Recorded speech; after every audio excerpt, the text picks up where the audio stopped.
Everyone, welcome to Magnet Brains. This is Shubha Kaushik और हम आ चुके हैं हमारे येट अनदर एक्साइटिंग सेशन में। जी हाँ, इससे पहले हमने क्या पढ़ा था? इससे पहले हमने पढ़ा था क्लास 11 कंप्यूटर साइंस के अंदर फ्लो ऑफ कंट्रोल चल रहा है। फ्लो ऑफ कंट्रोल चैप्टर चल रहा है। इस चैप्टर में हम इफ एल्स कंट्रोल स्ट्रक्चर को कंप्लीट कर चुके हैं। तो यह सेशन आपके इफ एल्स स्टेटमेंट का एक बहुत ही अच्छा टॉपिक है जिसका नाम है इंडेंटेशन, उसके बारे में डिस्कस करेगा। तो भाई, इससे पहले कभी कहीं ये नाम सुना है क्या? कभी कहीं ये नाम सुना है क्या? इंडेंटेशन सुना है क्या? भाई बिल्कुल सुना है। एक इंडेंटेशन क्या होता है? जिसको हम बोलते हैं एक white space. If else statement के अंदर इन व्हाइट स्पेसेस का, इस इंडेंटेशन का एक बहुत ही इंपॉर्टेंट रोल होता है और ये चीज हम अपने प्रोग्राम्स में देख भी चुके हैं। हमारे प्रीवियस सेशन में हमने जितने भी एग्जाम्पल्स डिस्कस किए हैं उन सारे एग्जाम्पल्स में मैंने इंडेंटेशन का बहुत वाइडली यूज किया है। तो आज इस क्लास में बारी आ चुकी है इस इंडेंटेशन को अलग से डिटेल में समझने की, डिटेल में इस पे डिस्कशन करने की, विचार विमर्श करने की। क्योंकि भाई इफ एल्स स्टेटमेंट में कंडीशंस तो बना मारी, स्टेटमेंट्स भी एग्जीक्यूट करवा डाले, लेकिन इंडेंटेशन किस तरीके से यूज हो रहा है और कितना इंडेंटेशन आप एक इफ एल्स स्टेटमेंट के अंदर यूज कर सकते हो, ये सारी चीजें अभी भी एक बड़े क्वेश्चन की तरह हमारे सामने है। तो शुरुआत करते हैं इस अमेजिंग से सेशन की। लेकिन इससे पहले कि मैं इस सेशन की शुरुआत करूं, एक शुरुआत करते हैं आज के अमेजिंग सेशन की। फ्लो ऑफ कंट्रोल में हमने अभी तक क्या जाना कि फ्लो ऑफ कंट्रोल क्या होता है? क्या जाना? फ्लो ऑफ कंट्रोल क्या होता है? फ्लो ऑफ कंट्रोल में एक इफ एल्स कंट्रोल स्ट्रक्चर क्या होता है और कंट्रोल स्ट्रक्चर तक हम कैसे पहुंचे? कंट्रोल स्ट्रक्चर तक हम ऐसे पहुंचे कि हमको पता था कि पाइथन आईडीएलई के अंदर अगर मैंने इंस्ट्रक्शन 1 दे दिया, इंस्ट्रक्शन 2 दे दिया, इंस्ट्रक्शन 3 दे दिया, इंस्ट्रक्शन 4 दे दिया, ये चारों इंस्ट्रक्शंस मैंने पाइथन आईडीएलई के अंदर दे दिए, तो पाइथन इंटरप्रेटर कौन? हमारा पाइथन इंटरप्रेटर। क्या भाई? हमारा पाइथन इंटरप्रेटर पहले i1 को एग्जीक्यूट करेगा, फिर i2 को एग्जीक्यूट करेगा, फिर i3 को एग्जीक्यूट करेगा और फिर i4 को एग्जीक्यूट करेगा। मतलब सीधा सीधा सिद्धांत ये है कि जिस तरीके से मैंने इंस्ट्रक्शंस दिए, i1 के बाद i2, i2 के बाद i3, i3 के बाद i4, हमारा अपना बबलू, जी हाँ, मैं पाइथन इंटरप्रेटर को यहाँ पे बबलू बुलाऊंगी। जी हाँ, पाइथन इंटरप्रेटर को हम यहाँ पे बबलू बुला सकते हैं, लेकिन इसको पेपर में लिख के मत आ जाना, ओके? पाइथन इंटरप्रेटर को पाइथन इंटरप्रेटर ही लिख के आना, बबलू नहीं है वो हमारा। यहाँ पे थोड़ी सी क्लास को इंटरेस्टिंग बनाने के लिए मैं इसको बबलू बुलाने वाली हूँ। तो भाई हमारे बबलू भाई साहब क्या करेंगे? हमारे बबलू भाई साहब i1, i2, i3, i4 को उसी सीक्वेंस में एग्जीक्यूट करेंगे जिस सीक्वेंस में मैंने वो दिए हुए हैं। भाई अगर मैंने पहले i1 दिया है तो पहले i1 एग्जीक्यूट होगा, उसके बाद i2 दिया है तो उसके बाद i2 एग्जीक्यूट होगा। मतलब कि जो एग्जीक्यूशन हो रहा है इन इंस्ट्रक्शंस का बबलू जी के द्वारा, वो किस तरीके से हो रहा है? बिल्कुल भाई, जितने भी बच्चे जो मेरे प्रीवियस सेशंस देख के आए हैं उन्हें समझ आ गई होगी। जो एग्जीक्यूशन हो रहा है बबलू जी के द्वारा, इन सारे के सारे इंस्ट्रक्शंस का जो एग्जीक्यूशन हो रहा है वो हो रहा है किसकी तरह? सीक्वेंस की तरह। मतलब एक सीक्वेंशियल एग्जीक्यूशन यहाँ पे चल रहा है, एक सीक्वेंशियल एग्जीक्यूशन अभी यहाँ पे चल रहा है। मतलब 1 2 3 4 इंस्ट्रक्शंस, एग्जीक्यूशन भी उनका पहले i1 का, फिर i2 का, फिर i3 का, फिर i4 का। इस सीक्वेंशियल एग्जीक्यूशन को थोड़ा सा और ट्रिकी, थोड़ा सा और कॉम्प्लेक्स और थोड़ा सा और लॉजिकल बनाने के लिए हमने कंट्रोल स्ट्रक्चर्स को डेवलप किया था। हाँ, पहला कंट्रोल स्ट्रक्चर हम पढ़ चुके हैं, that is if else statement. If else statement जहां पे कंडीशंस पे बेस्ड होके कोई इंस्ट्रक्शन एग्जीक्यूट होगा, इंस्टेड ऑफ जहां पे आप ये देख सकते हैं कि यहां पे जो मैंने इंस्ट्रक्शन दे दिया वो इंस्ट्रक्शन पाइथन इंटरप्रेटर एग्जीक्यूट करेगा। लेकिन इफ एल्स स्टेटमेंट में कोई भी इंस्ट्रक्शन अगर एग्जीक्यूट कराना है तो उस इंस्ट्रक्शन से एसोसिएटेड जो टेस्ट कंडीशन है उसको ट्रू होना जरूरी है। हर इंस्ट्रक्शन एग्जीक्यूट नहीं होगा इफ एल्स स्टेटमेंट के अंदर। तो भाई क्या हुआ? हमने कंट्रोल स्ट्रक्चर की हेल्प से ये जो बबलू जी का फ्लो चल रहा था एग्जीक्यूशन का, दैट इज सीक्वेंशियल फ्लो चल रहा था इंस्ट्रक्शंस एग्जीक्यूशन का, उसको थोड़ा सा हमने मॉडिफाई कर दिया। क्लियर हुआ? चलो, तो भाई इफ एल्स हम पढ़ चुके हैं। इफ एल्स में हमने बहुत से अमेजिंग एग्जांपल्स किए हुए हैं। इफ एल्स के अंदर हमने नेस्टेड इफ का कॉन्सेप्ट भी जाना और इसी के साथ साथ हमने जाना है इफ स्टेटमेंट का एक बहुत ही अमेजिंग वेरिएंट जिसका नाम था elif statement. Elif statement by far मुझे अभी तक सबसे अच्छा वेरिएंट लगा है इफ एल्स का, बिकॉज एलिफ स्टेटमेंट हमको अलाउ करता है to solve more complex problems with more easy solution, है कि नहीं। मल्टीपल कंडीशंस जहां लगानी है वहां पे एलिफ स्टेटमेंट आपके सामने खड़ा हो जाएगा। नॉर्मल इफ एल्स स्टेटमेंट भी एक कॉम्प्लेक्स प्रॉब्लम को हमेशा सॉल्व नहीं कर पाते, लेकिन इफ एलिफ स्टेटमेंट, जो ये एलिफ स्टेटमेंट है जो कि इफ एल्स का ही वेरिएंट है, वो एक कॉम्प्लेक्स प्रॉब्लम को चुटकी बजाते हुए सॉल्व कर सकता है। तो भाई हम पढ़ चुके हैं एक वेरिएंट, हम पढ़ चुके हैं कंट्रोल स्ट्रक्चर, तो उसी कंट्रोल स्ट्रक्चर इफ एल्स के अंदर हम अब देखने वाले हैं इंडेंटेशन को। आइए भाई, in most programming languages the statements within a block are put inside curly brackets। क्या बोल रहा है, क्या बोल रहा है कि जितनी भी हमारी प्रोग्रामिंग लैंग्वेजेस हैं, बिल्कुल सही बात है, पाइथन को छोड़ के, पाइथन को छोड़ के जितनी हमारी अदर प्रोग्रामिंग लैंग्वेजेस हैं, जैसे कि आपका C++, जावा, ठीक है, ये दो मेरी प्रोग्रामिंग लैंग्वेजेस हैं। अगर मैं इन दोनों प्रोग्रामिंग लैंग्वेजेस की बात करूं, जितनी भी प्रोग्रामिंग लैंग्वेजेस हैं उसमें चाहे आप इफ स्टेटमेंट दे दो, चाहे आप कोई लूप दे दो, आप चाहे कुछ भी ऐसी चीज दे दो जो अपने साथ कुछ स्टेटमेंट्स रखता हो अपनी बॉडी में, उस पर्टिकुलर चीज का ब्लॉक हमेशा हमेशा कर्ली ब्रैकेट्स की हेल्प से ही शो किया जाता है। किसकी हेल्प से, किसकी हेल्प से, कर्ली ब्रैकेट्स की हेल्प से। However, Python uses indentation for block as well as for nested block structures. Python on the other hand make use of the indentation to showcase the block of the if statement or any other आपके blocked conditions या blocked statements। ये थोड़ा सा theoretical जा रहा है, समझ नहीं आ रहा है, कोई बात नहीं, एग्जाम्पल देख लेते हैं, क्योंकि मुझे एग्जाम्पल से बहुत ज्यादा यकीन है कि आपको ये चीज समझ आ गई होगी। चलो अभी हमने इफ एल्स के बारे में पढ़ा है, इफ एल्स के बारे में पढ़ा है, चलिए इफ एल्स पे ही हम एग्जाम्पल लेते हैं। अगर इसी इफ एल्स स्टेटमेंट को मैं, इसी इफ एल्स स्टेटमेंट को मैं C++ में लिखती तो कैसे लिखती, देखिए C++ में अगर मैं कोई भी इफ स्टेटमेंट लिखती, C++ में अगर हम कोई भी इफ स्टेटमेंट लिखते, इफ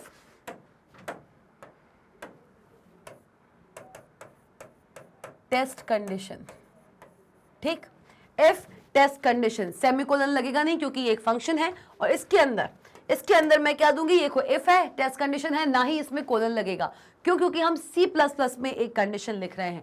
आइए, इफ के बाद हम लिखते एक कर्ली ब्रेस, क्या लगाते हैं हम, क्या लगाते हैं, इफ के बाद हम लगाते एक कर्ली ब्रेस। भाई कर्ली ब्रेस लग गया, कर्ली ब्रेस के अंदर, कर्ली ब्रेस के अंदर मैं कोई भी स्टेटमेंट एग्जीक्यूट कर सकती थी, मैं कोई भी स्टेटमेंट एग्जीक्यूट कर सकती थी, ठीक है। जैसे पाइथन में हम प्रिंट फंक्शन का यूज करते हैं to print some message on the output console, Python में जहां हम प्रिंट मैसेज का यूज करते हैं, प्रिंट फंक्शन का यूज करते हैं to print some message on the Python ideally, वैसे ही C++ में हम cout का यूज करते हैं to print some message on the C++ output console. हम cout का इस्तेमाल करेंगे और यहां पे हमने कर्ली ब्रेस जो है वो बंद कर दिया। क्लियर हुआ?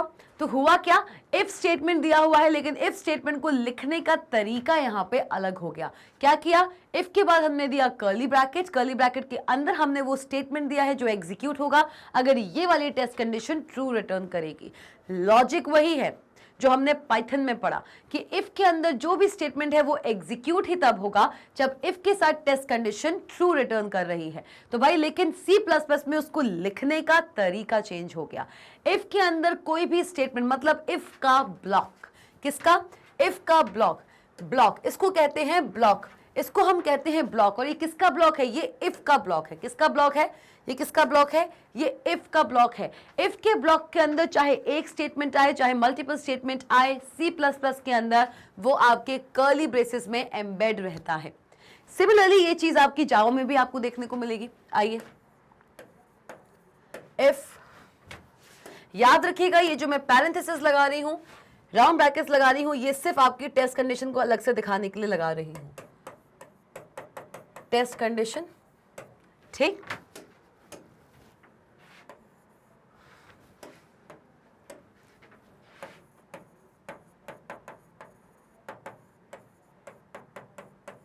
जैसे कि हम पाइथन के अंदर यूज करते हैं प्रिंट फंक्शन, C++ के अंदर यूज करते हैं काउट फंक्शन, वैसे ही जावा के अंदर किसी भी मैसेज को जावा आउटपुट कंसोल पे डिस्प्ले कराने के लिए हम इस्तेमाल करते हैं system.out.print फंक्शन। कौन सा? system.out.print फंक्शन, और इसके अंदर मैंने लिख दिया MB। मतलब काम वही है। देख रहे हो एक चीज, देख रहे हो एक चीज कि भाई काम वही है, काम वही है, लेकिन लिखने का तरीका अलग हो गया है। एक चीज और नोटिस कीजिए, पाइथन में आप किसी भी स्टेटमेंट को सेमीकोलन से टर्मिनेट नहीं करते हो, लेकिन C++ के अंदर आपने अपने प्रिंट स्टेटमेंट को सेमीकोलन से टर्मिनेट किया है। एज वेल एज जावा में भी आपने प्रिंट फंक्शन को, जो system.out.print फंक्शन है, उसको भी सेमीकोलन से टर्मिनेट किया हुआ है। एज वेल एज इफ का ब्लॉक रिप्रेजेंट करने के लिए दोनों ही प्रोग्रामिंग लैंग्वेजेस में आपने कर्ली ब्रेसेस का, कर्ली ब्रैकेट्स का इस्तेमाल किया हुआ है। दिख रहा है? दिख रहा है कि नहीं दिख रहा है? चलिए देखिए इसको और बताइए मुझे, ये चीज क्लियर हुई कि नहीं? हाँ जी भाई, तो देख लिया C++ इन जावा में किस तरीके से आप इसी इफ स्टेटमेंट को रिप्रेजेंट करते हैं। अलग अलग प्रोग्रामिंग लैंग्वेजेस, अलग अलग स्टेटमेंट्स देने का तरीका, अलग अलग प्रोग्रामिंग लैंग्वेजेस तो अलग अलग चीजों का अलग अलग सिंटैक्स। ये बात तो हम बहुत पहले से जानते थे भाई। इसी स्टेटमेंट को अगर आप पाइथन में दे रहे हो, भाई इसी स्टेटमेंट को अगर आप पाइथन में दे रहे हो, तो यही स्टेटमेंट कैसा रखेगा बंधुओं? कैसा रखेगा? बिल्कुल यही तो देखते आए हो जब से, यही तो देख रहे हैं हम जब से। इसी इफ को अगर मैं पाइथन प्रोग्रामिंग लैंग्वेज में लिखूंगी तो मैं इसको लिखूंगी इफ। बिल्कुल सही भाई, लिखते जाइए कमेंट सेक्शन में, लिखते जाइए, बताते जाइए ये इफ कैसा आएगा। इफ इन पाइथन, पाइथन में इफ कैसा आएगा? Python test condition semicolon, parenthesis देना चाहें तो दे सकते हैं, नहीं देना चाहें तो कोई बात नहीं। पाइथन टेस्ट कंडीशन, और उसके अंदर मैं बना रही हूं अब पाइथन का ब्लॉक। भाई ये पाइथन का, ये इफ का ब्लॉक था, नॉट पाइथन, ये इफ का ब्लॉक था। हमने इसको कर्ली ब्रेसेस से यहां पे रिप्रेजेंट किया था।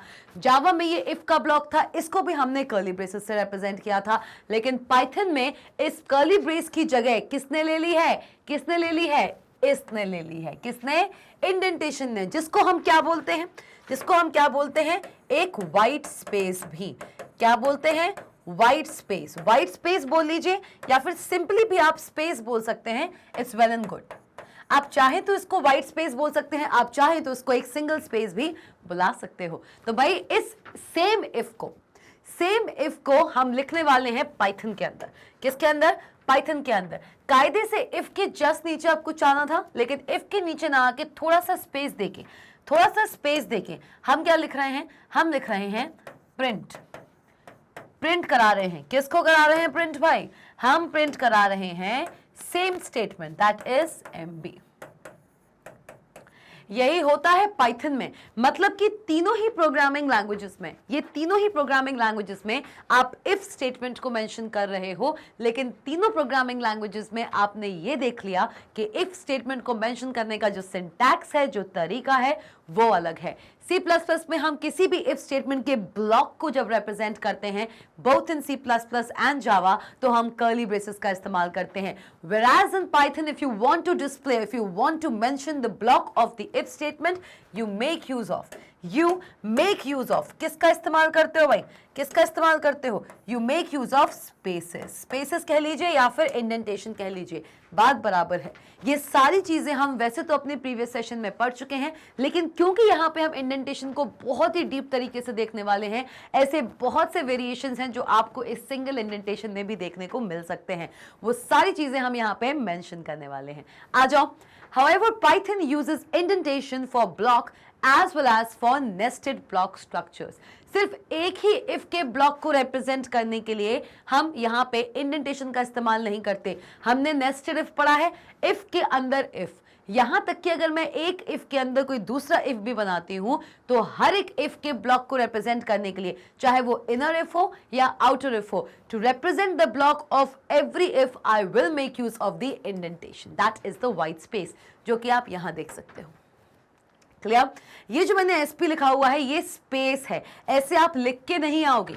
ये एसपी जो मैं लिख रही हूं, ये स्पेस है, ये बता रहा है कि इफ के नीचे स्पेस है, स्पेस देके फिर आपने प्रिंट लेना शुरू किया।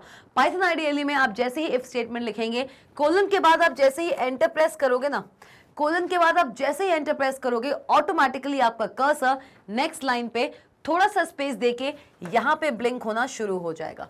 It will not start getting blinked from the very below of the if statement. Clear हुआ? क्लियर हुआ? जल्दी बताइए ये चीज क्लियर हुई है, और अगर डाउट आ रहा है तो ये भी आप मुझे बता सकते हैं. चलिए आगे बढ़े. Leading white space, that is spaces and tabs at the beginning of a statement, is called indentation. क्या कहलाता है? किसी भी if statement, किसी भी कंट्रोल स्ट्रक्चर के ब्लॉक के बिल्कुल शुरुआत में, ब्लॉक के बिल्कुल शुरुआत में, शुरुआत मतलब लीडिंग एंड बिगनिंग. क्या? किसी भी if के ब्लॉक के शुरुआत में, मतलब if ब्लॉक के अंदर जब भी एक स्टेटमेंट देना हम शुरू करेंगे, उस स्टेटमेंट को लीड किया जाएगा स्पेसेस से. क्या किया जाएगा? क्या लिखा है? Leading white spaces, that is a space और a tab at the beginning of a statement inside the if statement is called the indentation. In Python, the same level of indentation associates statements into a single block of code. ये जो line लिखी हुई है ना, ये जो line लिखी हुई है, ये बहुत ही इंपॉर्टेंट लाइन है. इस लाइन को समझना बहुत ज्यादा जरूरी है. भाई एक पर्टिकुलर पाइथन प्रोग्रामिंग लैंग्वेज के अंदर हम किसी भी कंट्रोल स्ट्रक्चर के ब्लॉक को रिप्रेजेंट करने के लिए कर्ली ब्रेसेस का इस्तेमाल तो कर नहीं रहे हैं, like we did in C++ in Java. तो ऐसे में हम किसका इस्तेमाल कर रहे हैं? हम इस्तेमाल कर रहे हैं स्पेसेस का. और स्पेस का जो हम इस्तेमाल करते हैं वो किसी भी कंट्रोल स्ट्रक्चर के ब्लॉक को बताता है. तो भाई किसी भी पर्टिकुलर कंट्रोल स्ट्रक्चर के ब्लॉक को अगर उसका स्पेस रिप्रेजेंट कर रहा है, सो while creating any statement, while creating any control structure, it is very much important to keep track of these indentation. मतलब क्या है इस बात का? इस बात का मतलब ये है, वो ये कहना चाह रहा है कि अगर मैंने ये लिख दिया, एक एग्जाम्पल मैं आपको बताती हूँ, एग्जाम्पल से मैं इस पॉइंट को आपको समझा रही हूँ. चलिए मैंने लिख दिया if a is greater then 0. ठीक, मैंने लिखा if a is greater then 0. ठीक है ma'am, if a is greater then 0 ये हमने लिख लिया. ठीक है, if a is greater then 0 ये मेरा पहला इफ स्टेटमेंट. तो क्या हो, क्या हो, क्या हो? अंदर आई मैं, फिर मैंने क्या लिखा? If a double is equals to 1, ये लिख लिया. मतलब इफ के अंदर इफ, ये हम दे सकते हैं, दे सकते हैं, क्योंकि ये कहलाता है आपका नेस्टेड इफ. ओके मैम, तो भाई if a is equals to 1, ठीक है, ये बात भी हमने समझ ली. If a is equals to 1, ये बात भी हमने समझ ली. चलिए ठीक है, तो भाई एक इफ के अंदर दूसरा इफ. अब देखो ये जो आपको स्पेस दिख रहा है, ये जो आपको स्पेस दिख रहा है, ये किसका इंडेंटेशन है? किसका इंडेंटेशन है? इस इफ का. किसका? इस इफ का. और ये कितना स्पेस है? ये कितना स्पेस है? देखो मैं स्पेसेस को ना नंबर्स देने वाली हूं, रुक जाओ.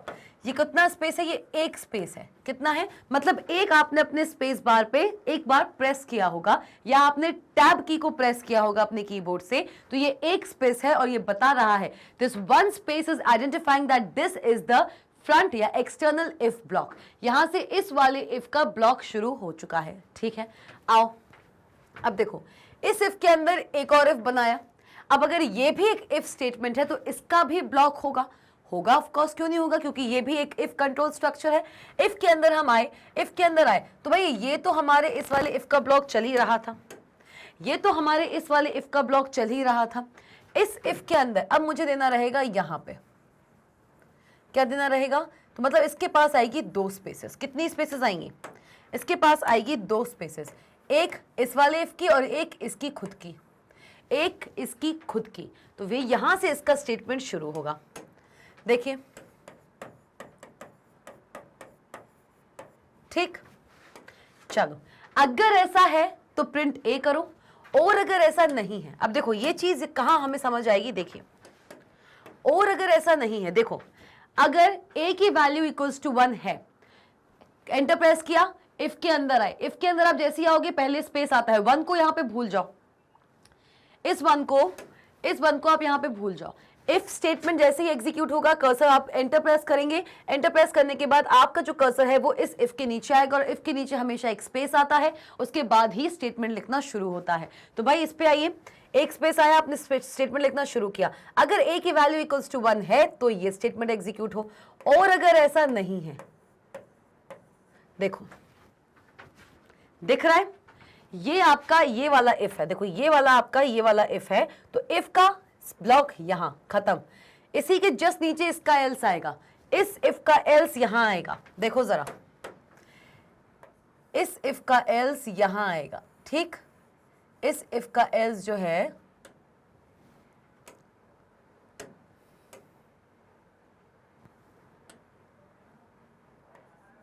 इस इफ का एल्स जो है वो यहां पे आएगा, ठीक है।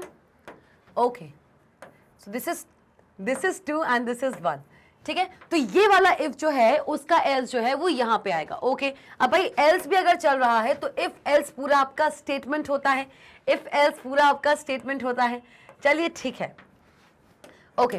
तो इस एल्स के अंदर मैं एक और स्टेटमेंट देने वाली हूं एग्जीक्यूट करने के लिए। जैसे ही आप यहां पे एंटर प्रेस करोगे, जैसे ही आप यहां पे एंटर प्रेस करोगे, भाई क्या होगा, क्या होगा, जैसे ही आपने एंटर प्रेस किया एल्स के नीचे भी, क्योंकि ये वाला जो एल्स है, ये वाला जो एल्स है वो इस इफ का साथी है, ये इफ एल्स स्टेटमेंट साथ में आते हैं। तो भाई इफ का अगर ये वाला ब्लॉक है, इफ का अगर ये वाला ब्लॉक है तो एल्स का कौन सा होगा, एल्स के जस्ट नीचे भी आएगा यही वाला स्पेस। कौन सा वाला, सेकंड वाला स्पेस आएगा। और यहां से हम देना शुरू करेंगे, यहां से हम देना शुरू करेंगे प्रिंट। क्या प्रिंट कराएंगे हम क्या प्रिंट कराएंगे, प्रिंट कराएंगे हम 0, ठीक है। तो मैं ऐसे ही कुछ भी अभी कोड लिख रही हूं, इस कोड का कोई अभी सेंस नहीं है, मैं जस्ट आपको इफ एल्स के अंदर अगर एक और इफ एल्स आता है तो कैसे इस इंडेंटेशन को आप यहां पे डिस्ट्रीब्यूट करते हैं ये दिखा रहे हैं। चलिए आइए, तो भाई ये इफ एल्स जो है, ये जो इफ एल्स है ये यहां पे खत्म हुआ, ये जो इफ एल्स है वो यहां पे खत्म हो चुका है। आ जाओ।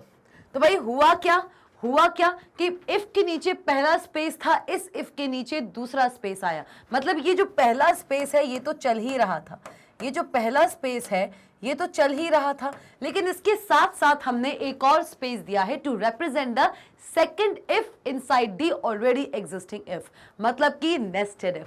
अब आइए, ये वाला इफ एल्स यहां पे खत्म हो चुका है, लेकिन जो हमारा एक्सटर्नल इफ था इसका एल्स अभी बाकी है। तो इसका एल्स कहां आएगा, जब इस इफ का एल्स जस्ट उसी के नीचे आया था। देखो, जब इस इफ का एल्स जस्ट उसी के नीचे आया था तो इस इफ का एल्स भी तो जस्ट उसी के नीचे आएगा कि नहीं आएगा। देखिए जरा, ये हमारा 1 दिया हुआ है, ये हमारा 1 दिया हुआ है, ठीक है। चलिए, इस इफ का जो एल्स है वो भी उसी के जस्ट नीचे आएगा, मतलब यहां पे कहां पे, यहीं पे भाई, यहीं पे। अब देखो, इस इफ का जो एल्स है जस्ट उसी के नीचे आया है, मतलब ये चल रहा है भाई, ये चल रहा है भाई, क्या चल रहा है, ये चल रहा है, ये इफ एल्स और ये इफ एल्स। क्लियर हुआ। चलिए आइए, अब इस एल्स के नीचे देखो, इस इफ के नीचे जब मैंने ये दिया था सेकंड इफ, तो ये पहला एक स्पेस आया था। देखो, इस इफ के नीचे मैंने प्रिंट दिया तो सेकंड स्पेस आया, इस एल्स के नीचे प्रिंट दिया तो सेकंड स्पेस आया। तो इस इफ के नीचे फर्स्ट स्पेस है तो इफ एल्स के नीचे भी एक फर्स्ट स्पेस आएगा। क्या आएगा, फर्स्ट स्पेस आएगा, बिल्कुल आएगा एंड बिल्कुल आएगा, ये फर्स्ट स्पेस आएगा। और यहां से हम स्टेटमेंट देना आप शुरू कर देंगे। क्या शुरू कर देंगे भाई, हम यहां से प्रिंट स्टेटमेंट देना शुरू करेंगे और लिखेंगे हमारा अपना प्यारा मैग्नेट ब्रेन्स। क्या लिखेंगे, MB। क्लियर हुआ। तो अब मैं ना ये 1 और 2 में यहां से हटा रही हूं। 1 और 2 मैं जब यहां से हटा दूंगी तो आपको और भी ज्यादा इजी होगा इस पूरे स्ट्रक्चर को फॉर्मुलेट करने में। चलिए आइए, मैं ये 1 यहां से हटा रही हूं। ये 1 और 2 मैंने आपको इसलिए लिखवाया था ताकि आप इसको अच्छे से समझ सके कि ये काम कैसे कर रहा है। देखिए ऐसे चल रहा है। क्लियर हुआ। मतलब कि जहां से इस इफ एल्स का स्टेटमेंट शुरू हुआ वहीं पे वो स्टेटमेंट शुरू हो रहे हैं। देख लो, इफ के नीचे उसका एल्स, उसके इंडेंटेशन के नीचे उसका इंडेंटेशन, उसके पहले स्टेटमेंट के जस्ट नीचे उसका दूसरा स्टेटमेंट। क्लियर। बाहरी इफ की अगर हम बात करें, बाहर का इफ, उस इफ के नीचे जो इंडेंटेशन है वही उसके एल्स के नीचे इंडेंटेशन है। और ये इफ का जो स्टेटमेंट जहां से शुरू हो रहा है, चाहे वो दूसरा इफ ही क्यों ना हो, वहीं से उसका सेकंड वाला एल्स का जो स्टेटमेंट है वो भी वहीं से शुरू हो रहा है। क्लियर हुआ? तो ये पूरा का पूरा आपका स्ट्रक्चर है एक नेस्टेड इफ का, जहां पे इंडेंटेशन, नंबर ऑफ इंडेंटेशंस को हमें याद रखना पड़ता है। यही लिखा हुआ है in Python, the same level of indentation, the same level of indentation associate statements into a single block of code. ऐसे स्टेटमेंट्स जो सेम लेवल के इंडेंटेशन को फॉलो करते हैं, वो सारा का सारे स्टेटमेंट्स एक ब्लॉक ऑफ कोड को रिप्रेजेंट करते हैं। जैसे कि अगर मैं इस इंडेंटेशन की बात करूं, तो ये जो इंडेंटेशन है ये इस इफ एल्स को रिप्रेजेंट कर रहा है, और ये वाला इंडेंटेशन इस इफ एल्स को रिप्रेजेंट कर रहा है। Same indentation represents the same block of code. Same indentation with any statement represents that that statement belongs to the same block of code. Clear? अगर ये चीज अभी भी क्लियर नहीं हुई है, आप सबको पता है आपको क्या करना है, कमेंट सेक्शन में जाइए और बताइए मुझे कि ये जो आपका पूरा का पूरा स्ट्रक्चर मैंने यहाँ पे बनाया है, ये क्लियर है कि नहीं। चलिए आगे बढ़ते हैं। आइए भाई आगे बढ़ते हैं। इतना हमने जान लिया, इस पूरी की पूरी स्लाइड में हमने ये बात जानी कि कैसे अदर प्रोग्रामिंग लैंग्वेजेस में जहां पर हम किसी भी इफ स्टेटमेंट के ब्लॉक को रिप्रेजेंट करने के लिए कर्ली ब्रेसेस का इस्तेमाल कर रहे थे, वहीं अगर मैं पाइथन की बात करूं तो पाइथन में आप इस्तेमाल करते हो इंडेंटेशन का एंड व्हाइट स्पेसेस का। और जब भी नेस्टेड इफ कंडीशंस की बात आती है, नेस्टेड इफ की बात आती है, मल्टीपल एलिफ्स की बात आती है, तो ऐसे सिनेरियो में हमको इन इंडेंटेशंस का काउंट याद रखने की बहुत जरूरत होती है, क्योंकि code, statements of code belonging to the same indentations belong to the same block of code. आ जाओ। The interpreter checks indentation levels very strictly। और क्यों इतने इंडेंटेशन लेवल्स को हमें याद रखने की जरूरत है? जब मैं ये कोई भी कोड बनाती हूं तो इस इंडेंटेशन को हमें याद रखने की और बहुत ही कॉशियसली इसमें कोड करने की जरूरत क्यों है? क्योंकि पाइथन इंटरप्रेटर जो होता है, जो हमारे मिस्टर बबलू हैं, जी हाँ, हमारे मिस्टर बबलू क्या करते हैं, बहुत स्ट्रिक्ट तरीके से इन इंडेंटेशंस को वो असेस करता है। क्या करता है? इन सारे इंडेंटेशंस को हमारे बबलू जी असेस करते हैं, मतलब हमारा पाइथन इंटरप्रेटर इसको बहुत स्ट्रिक्टली तरीके से असेस करता है and throws up syntax error if indentation is not correct. अगर आपने अपने इफ कंट्रोल स्ट्रक्चर में या किसी भी कंट्रोल स्ट्रक्चर में इंडेंटेशन देते वक्त कोई भी गलती करी है, तो एक सिंटैक्स एरर आपका बबलू जी आपके सामने रखता है। मतलब क्या है? मतलब ये कि अगर मैं इसकी बात करूं, इस एल्स को मैं यहां ना लिख के, देखना, इस एल्स को मैं यहां ना लिख के अगर ऐसे लिख देती, ठीक है, ये थोड़ी सी स्पेस और मैं अगर दे देती, जस्ट इफ के नीचे लिखना शुरू ना करती, ठीक, तो क्या होता, जो हमारे पाइथन इंटरप्रेटर जी है ना, वो इसको देखते और कहते कि भाई ये वाला जो एल्स है वो तो कहीं से भी इस इफ का पार्ट लग ही नहीं रहा है। क्यों? क्योंकि ये एल्स इस इफ के नीचे आ ही नहीं रहा है, और अगर आ नहीं रहा है दैट मीन्स कि इसमें है एक सिंटैक्स एरर। तो क्या होता है जो हमारा पाइथन इंटरप्रेटर होता है, जो हमारे मिस्टर बबलू होते हैं, वो इस इंडेंटेशन को बहुत ही स्ट्रिक्टली तरीके से असेस करते हैं, और अगर कहीं भी कोई भी गलती होती है इंडेंटेशन देते वक्त यूजर से, तो हमारे बबलू जी एक सिंटैक्स एरर थ्रो करते हैं और हमसे बोलते हैं कि इस एरर को रेक्टिफाई कीजिए आप। क्लियर? ओके, चलो, तो ये चीज क्लियर हुई, आगे बढ़ते हैं। It is a common practice to use a single tab for each level of indentation. ये बहुत ही कॉमन प्रैक्टिस है, आप किसी भी इफ ब्लॉक को जब शुरू करते हो तो सिर्फ एक सिंगल स्पेस देना ही आप प्रेफर करते हो। बिल्कुल सही बात है। देखो यहां भी हमने यही किया। क्या किया? इस इफ के नीचे मैंने एक स्पेस दिया, इस इफ के नीचे मैंने एक स्पेस दिया।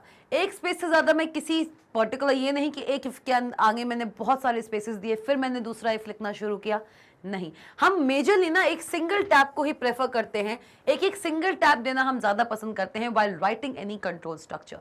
इस इफ के लिए मैंने एक सिंगल टैब दिया, जैसे वही सिंगल टैब आपके इसी इफ के एल्स में भी आपको देखने को मिल गया। इस इंटरनल इफ के लिए भी हमने सिंगल टैब्स दिए हुए हैं, राइट और नॉट? भाई देखो, ये पहला जो टैब है ये तो पहले से चल ही आ रहा है, क्योंकि ये इस इफ का पार्ट है। ये वाला इफ इस इफ के अंदर है, तो ये वाला जो टैब है वो तो बाय डिफॉल्ट हो जाएगा, लेकिन इस इफ के अंदर भी मैंने एक ही टैब देके रखा है। ठीक। In the program 4 the if else statement has 2 blocks of statements. Program 4 जो हमने किया था, अभी जो प्रोग्राम 4 हमने किया था, जहां पे हमने क्या किया था, जहां पे हमने सिंपल कैलकुलेटर डिजाइन किया था, याद आया? सिंपल कैलकुलेटर हम डिजाइन कर चुके हैं, वहां पे हमने 2 ब्लॉक देखे थे। If else statement has 2 blocks, एक हमने माइनस के लिए देखा था, एक हमने डिवीजन के लिए देखा था। एलिफ कंडीशन के अंदर हमने एक और इफ एल्स कंडीशन देखी थी। तो भाई in program for the if else statement has 2 blocks of statements and the statements in each block are indented with the same amount of spaces of tabs. आप चाहें तो इस सेशन के बाद उस प्रोग्राम 4 को फिर से देख सकते हैं। एल्स इफ कंडीशंस के अंदर मैंने एक और इफ एल्स बनाया है और जितने आपने इंडेंटेशन देखे हैं वही इंडेंटेशन पूरे ब्लॉक को रिप्रेजेंट कर रहा है। क्लियर? चलिए आगे बढ़े, आ जाओ आगे बढ़ते हैं। अब हम करने वाले हैं एक प्रोग्राम। भाई आ गए हैं प्रोग्राम नंबर 4 पे, हम फिर से आ चुके हैं। Program to find the larger of the 2 pre specified numbers. अच्छा, जो वो प्रोग्राम हमने किया था वो प्रोग्राम 3 था। Okay, my apologies, that was program 3। इस प्रोग्राम 4 में हम अब देखने वाले हैं इंडेंटेशन का खेल। चलिए आइए। Program to find the larger of the 2 pre specified numbers. पहले से स्पेसिफाइड नंबर्स, क्वेश्चन को बड़े ध्यान से पढ़ने की जरूरत होती है। किसी भी पर्टिकुलर क्वेश्चन पे आप आगे चल के कोई भी प्रोग्राम बनाने की कोशिश करेंगे, सबसे पहले उस क्वेश्चन को ढंग से पढ़िए। क्या बोल रहा है? बोल रहा है कि भाई आपके पास 2 पहले से दिए हुए नंबर्स हैं। क्या है? 2 पहले से, कितने? 2। आपके पास पहले से दिए हुए 2 नंबर्स हैं जिनके बीच में आपको लार्जर नंबर फाइंड आउट करना है। तो मतलब क्या हुआ इससे? हमने समझा क्या कि मुझे जरूरत पड़ेगी किसकी? मुझे जरूरत पड़ेगी नंबर 1 की एंड नंबर 2 की। और ये दोनों ही जो नंबर्स है ना, दोनों नंबर्स, चाहे नंबर 1 कह लो, चाहे नंबर 2 कह लो, चाहे आप नंबर 1 कहिए, चाहे आप नंबर 2 कहिए, ये दोनों ही नंबर्स आपके प्री स्पेसिफाइड नंबर्स हैं। कैसे नंबर्स हैं? ये दोनों ही नंबर्स आपके प्री स्पेसिफाइड नंबर्स हैं। और प्री स्पेसिफाइड से हम क्या समझे कि num1 और num2 को रन टाइम पे यूजर का इनपुट नहीं चाहिए। मतलब नंबर 1 और नंबर 2 को हम कोडिंग करते वक्त ही कुछ वैल्यूज देने वाले हैं। We are not gonna assign the input function to num1 and num2। num1 और num2 को हम पहले से ही कुछ वैल्यूज दे देंगे। ये यूजर से रन टाइम पे कोई भी वैल्यू डिमांड नहीं करेगा। तो ये समझ आया। और जो नंबर्स हम, जो वैल्यूज num1 और num2 को देंगे, उन वैल्यूज के बीच में ही हम कंपैरिजन कराएंगे to find out what, to find out the larger number among the 2 और बिटवीन द 2 नंबर्स। क्लियर?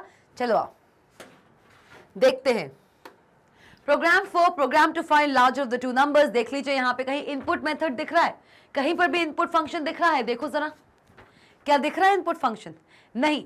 क्यों? क्योंकि क्वेश्चन में लिखा हुआ है। क्वेश्चन में क्या लिखा हुआ है कि आपको फाइंड आउट करना है the larger of the 2 pre specified numbers. और प्री स्पेसिफाइड से हम क्या समझते हैं बंधु? नंबर 1 और नंबर 2 पहले से ही प्रोग्राम में दिया हुआ है। मतलब नंबर 1 अगर मैंने 5 दे दिया, नंबर 2 वेरिएबल को अगर मैंने 6 असाइन कर दिया है, तो मैं अब इसमें बनाने वाली हूं और फाइंड आउट करने वाली हूं कि इन दोनों नंबर्स में से लार्जर नंबर कौन सा है। मतलब इन दोनों वेरिएबल में से लार्जर वैल्यू कौन सा वेरिएबल स्टोर करे रखा है। तो भाई इसको देख के हमें समझ आ गया कि कौन सा लार्जर है, लेकिन कोड तो हमें करना पड़ेगा। हम तो ह्यूमन बीइंग हैं, हम ही ने यहाँ पे इनपुट दिया है, हम ही उस पर लार्जर फाइंड आउट करने की कोशिश कर रहे हैं। लेकिन कंप्यूटर तो नहीं जानता ना, हमें कंप्यूटर को टास्क देना है कि हम आपको 2 नंबर्स दे रहे हैं और अब आप बताइए कि इनमें से कौन सा लार्जर नंबर है। ठीक है, कैसे देंगे हम ये task? By writing the if statements. आइए, इफ, देखो यहां पे भी इंडेंटेशन का खेल चल रहा है बंधु, देख लो चल रहा है। If number 1 greater than number 2 दिया, कितने स्पेसेस? 2 स्पेसेस। क्लियर? ये इफ, इसका एल्स है, ये एल्स इस इफ का है, तो इसी इफ के नीचे आया देखो। और क्योंकि यहां पे हमने 2 स्पेसेस देके रखे हैं, तो इस एल्स के नीचे भी 2 स्पेसेस आएंगे। देखो इसको ध्यान से और बताओ ये समझ ना आया? हाँ जी, तो क्लियर हो गया है? क्लियर हुआ ये प्रोग्राम? हुआ कि नहीं हुआ? क्या बोल रहे हैं? नंबर 1 अगर ग्रेटर देन नंबर 2 है, इस पर्टिकुलर कंडीशन के बाद मैंने स्पेस एंटर किया, या फिर कह लीजिए कि मैंने अपने कीबोर्ड से एंटर की को प्रेस किया है, और एंटर की को प्रेस करने के बाद ये सिंगल स्पेस यहाँ पे आया था। लेकिन अगर मैं चाहूँ तो एक और स्पेस इसमें ऐड ऑन कर सकती हूँ। मैंने एक और स्पेस इसमें ऐड ऑन किया और यहाँ से फिर स्टेटमेंट लिखना शुरू किया। सिमिलरली क्योंकि अभी हम इसी इफ के अंदर हैं, तो जो इंडेंटेशन मैंने इसके पहले स्टेटमेंट में दिया है वही सेम इंडेंटेशन मुझे इसी इफ के अंदर जो सेकंड स्टेटमेंट है उसके लिए भी देना पड़ेगा। आप ऐसा नहीं कर सकते, आप ऐसा नहीं कर सकते कि आपने इसके लिए 2 स्पेसेस दे दिए। देखना, आप अभी भी इफ ब्लॉक के अंदर हैं। किसके अंदर हैं? आप अभी भी इफ ब्लॉक के अंदर है, और इफ ब्लॉक के अंदर जाते ही अगर आपने 2 स्पेसेस देके रखी हैं, तो एक स्टेटमेंट में अगर 2 स्पेसेस दिए हैं तो उस इफ ब्लॉक के अंदर जितने भी स्टेटमेंट्स आएंगे वो सारे के सारे स्टेटमेंट्स आपके 2 स्पेसेस से ही प्री डिफाइन या फिर लीड होंगे। क्लियर? और बात करेंगे अगर इस एल्स की, तो एल्स क्योंकि इस इफ का है तो इस इफ के जस्ट नीचे एल्स आएगा, और इफ के अंदर मैंने 2 स्पेसेस दिए हुए थे तो एल्स के अंदर भी आप 2 स्पेसेस दे सकते हैं। क्लियर? तो ये प्रोग्राम ही हमने यहाँ पे इसलिए बनाया है ताकि आप यहाँ पे इंडेंटेशन का रोल देख सकें। अब प्रोग्राम देख लें क्या बोल रहा है। चलिए प्रोग्राम देखते हैं। आइए, प्रोग्राम क्या बोल रहा है भाई? प्रोग्राम ये बोल रहा है, प्रोग्राम हमारा ये बोल रहा है कि अगर नंबर 1 क्या लिखा हुआ है, क्या लिखा हुआ है? If number 1 is greater than number 2, अगर नंबर 1 ग्रेटर दैन नंबर 2 है, जो कि हमारी चीज फॉल्स है। नंबर 1 कितना है? 5, नंबर 2 कितना है? 6। क्या 5 ग्रेटर दैन 6 है? बताओ, क्या 5, क्या हमारा 5 ग्रेटर दैन 6 है? क्या ये बात सही है? बिल्कुल नहीं है। ये बात सही नहीं है, तो मतलब इस कंडीशन ने क्या रिटर्न किया? बिल्कुल सही बंदो, क्या रिटर्न किया? फॉल्स। और अगर ये कंडीशन हमारी फॉल्स रिटर्न कर रही है, मतलब ये स्टेटमेंट्स एग्जीक्यूट नहीं किए जाएंगे। तो इफ के स्टेटमेंट्स अगर एग्जीक्यूट नहीं किए जा रहे हैं तो ऑटोमेटिकली किसके स्टेटमेंट्स एग्जीक्यूट किए जाएंगे? स्टेटमेंट एग्जीक्यूट होंगे एल्स के, that is print second number is larger and print bye bye. Clear? And obvious भी है, अगर नंबर 1 ग्रेटर देन नंबर 2 नहीं है तो ऑब्वियसली नंबर 2 ग्रेटर या फिर इक्वल टू होगा नंबर 1 के। क्लियर? क्लियर? और हमें लार्जर पता करना था, लार्जर पता करना था। नंबर 1 नंबर 2 के बड़ा है नहीं, तो क्या होगा? कौन सा बड़ा होगा? Second number. जो सेकंड नंबर है वो बड़ा होगा in comparison to the first number. Number 2 is greater than number 1। Clear? Clear?